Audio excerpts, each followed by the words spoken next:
Bienvenue dans la Guilde, le podcast qui booste vos compétences en Quality Engineering. Je suis Jean-François Frézy, expert en Quality Engineering et passionné par la transmission des savoirs. Chaque semaine, je te partage des astuces pour transformer ta façon de travailler en Quality Engineering. Installe-toi bien, on est parti pour un nouvel épisode rempli de conseils concrets. N'oublie pas de t'inscrire à ma newsletter pour recevoir du contenu exclusif et ne rien rater. Chaque semaine, je te livre des méthodes actionnables, des outils efficaces et des stratégies sur les meilleures pratiques du moment, avec des formats courts, pratiques et accessibles à tous. Alors abonne-toi maintenant pour ne rien rater. Bonjour et bienvenue dans ce nouvel épisode de la Guilde, où aujourd'hui j'aimerais vous parler d'un sujet qui me tient à cœur. C'est le choix que j'ai fait de faire de la QA en tant que solopreneur et pas en tant que freelance. Alors pourquoi j'ai fait ce choix-là ? Je vais rentrer dans les détails tout de suite, mais revenons un peu sur mon histoire très rapidement. Pour ceux qui ne le savent pas, moi j'ai fait 20 ans en société de service à accompagner des grands comptes en tant que testeur fonctionnel, en faisant de l'automatisation, des tests de performance, test manager, chef de projet, directeur de projet, responsable de practice. Et quand j'ai eu l'opportunité de me mettre à mon compte, j'avais deux chemins qui s'offraient à moi. Le chemin qu'on connaît tous quand on est en indépendant, c'est celui du freelancing, qui est intéressant, mais qui ne me correspondait pas forcément. Je suis parti du concept, où je me disais, qu'est-ce que j'aime faire? Qu'est-ce que je veux produire comme valeur auprès de mes clients? Qu'est-ce qui va me faire lever le matin? Moi, j'aime transmettre, j'aime rendre autonome, j'aime former, j'aime accompagner. Je me suis dit, il faut que je trouve un modèle où je suis toujours dans l'opérationnel, dans la vision, et je puisse partager au maximum. Donc, j'ai construit tout un jeu d'offres où j'accompagne pour faire du coaching QA, pour devenir coach QA, pour avoir les meilleures compétences sur le marché, que ce soit en formation ou en mentorat, être en capacité aussi d'accompagner des projets sur différents types de DIP, que ce soit du quality engineering, de l'automatisation ou des tests de performance. Et l'objectif que je me suis dit, c'est comment je peux faire pour faire ça tout en ayant du temps de qualité pour créer du contenu, euh, comme ce podcast, comme la newsletter que j'ai, comme d'autres articles et le développement de ma chaîne YouTube que je dois mettre en place. Donc, c'est des choses qui sont très importantes pour moi. Et je me suis dit, ça va être compliqué de le faire en modèle freelancing en étant dans une mission longue, immersive chez un client, souvent dans ses locaux avec moins en moins de télétravail possible. Donc, je vais opter pour ce modèle qui correspond plus, qui est le modèle du solo entrepreneur, qui me permet d'avoir une approche beaucoup plus diversifiée de mes tâches, de mes activités, de mes sources de revenus aussi, globalement, et de créer différentes lignes de valeur qui vont me permettre de m'éclater aussi dans mes sujets. Donc, la spécificité de mon activité, c'est d'accompagner un nombre limité de clients en part-time, qui me permet déjà d'éviter l'épuisement, d'être assez diversifié et d'essayer toujours de les rendre autonomes pour pas les accompagner sur 2 ans comme on peut être sur une mission longue. J'ai une priorité sur le full remote pour pouvoir gérer plus facilement aussi ma vie personnelle. Il faut savoir que je vis en région dans le sud de la France et que je peux avoir beaucoup de clients aussi sur Paris, donc c'est pas évident à gérer. Et donc je voulais vraiment avoir cette autonomie de ma part, pour pouvoir accompagner plus facilement, plus efficacement et toujours avoir ce temps pour créer du contenu de valeur. Donc, comment je m'organise pour faire tout ça? Ben, je vais identifier, sélectionner des clients qui vont rentrer dans ce schéma-là, qui me permettent de le faire.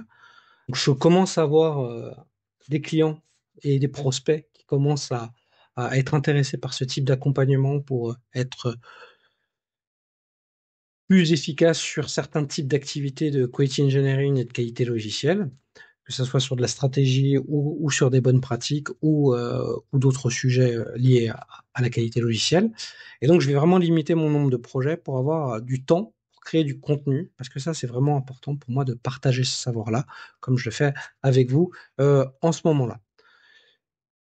Il y a aussi une partie donc forcément de déplacement que je vais aussi devoir aussi gérer lorsque j'ai des projets que je dois accompagner et qui sont un peu loin de chez moi. Donc ça s'organise. ça se gère et c'est pas pour l'instant si fréquent que ça. Et aussi, ça me permet, lorsque par exemple je suis sur Paris, que je prends le train, j'ai 3 heures pour créer du contenu, réfléchir à ma vision, mon positionnement, éventuellement voir ce qui a marché, ce qui a moins bien marché. Donc c'est aussi des moments au calme où je suis sûr que personne ne va m'appeler, où je vais être assez efficace. Donc ça a l'air facile quand je le dis comme ça, mais c'est quand même, je suis quand même en train de construire ce modèle-là et je vais voir tout au long de l'année 2025 si j'arrive à atteindre mon objectif qui est de dire bah, ce modèle-là est viable et je peux le continuer ou je dois basculer sur le freelancing parce que il n'est pas viable financièrement, tout simplement.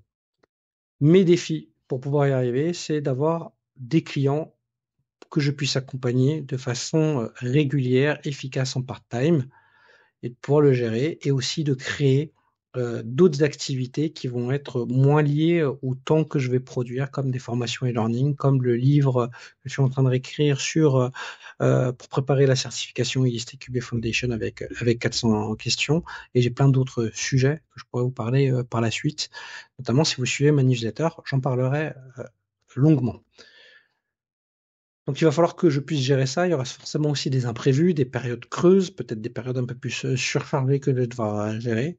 Ça va me demander beaucoup de discipline, beaucoup de rigueur, peut-être de pivoter aussi mon positionnement au cours de l'année.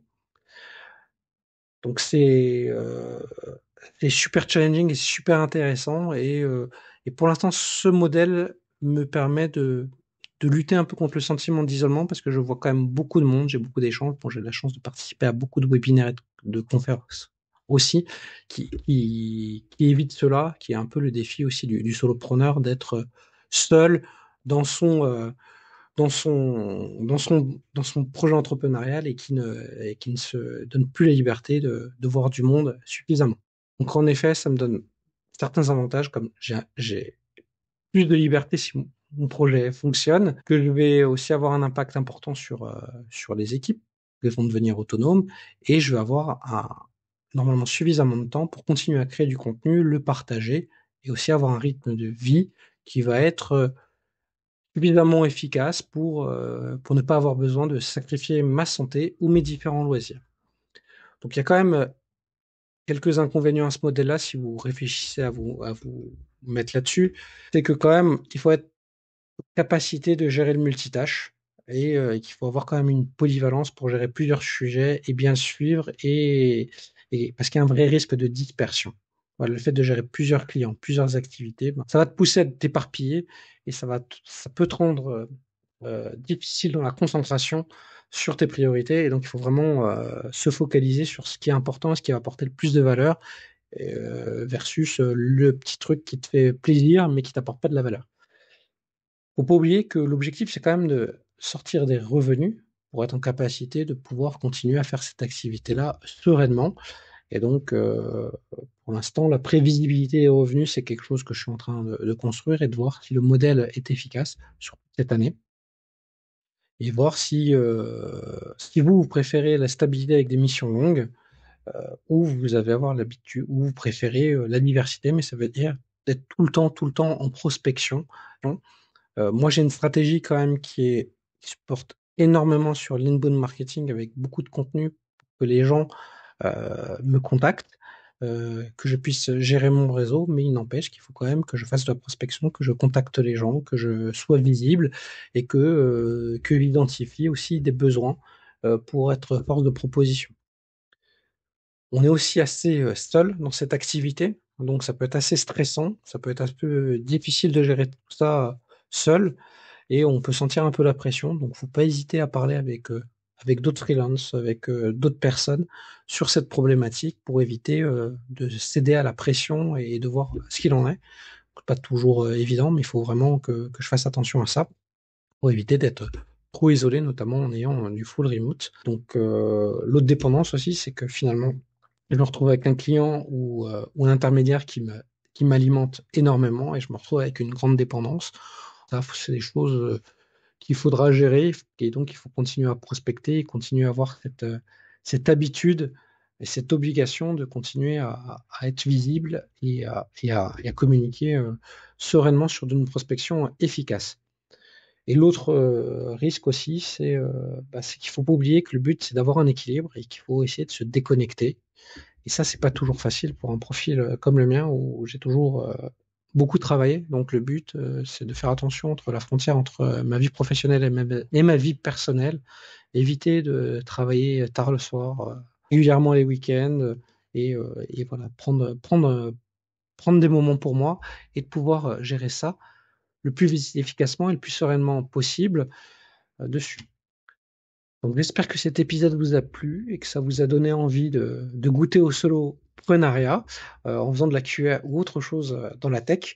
N'hésitez pas à me contacter en direct sur LinkedIn et surtout à vous abonner à ma newsletter parce que je vais développer les coulisses de mon activité de façon plus importante cette année. Donc je suis en attente de vos retours. N'hésitez pas à me contacter et je vous dis à très bientôt dans la guilde. Merci d'avoir écouté cet épisode. C'est grâce à toi que la guilde continue de grandir. Si tu as aimé, n'hésite pas à partager autour de toi et à laisser un avis 5 étoiles sur ta plateforme préférée. Je te donne rendez-vous au prochain épisode avec encore plus de conseils pour booster tes compétences.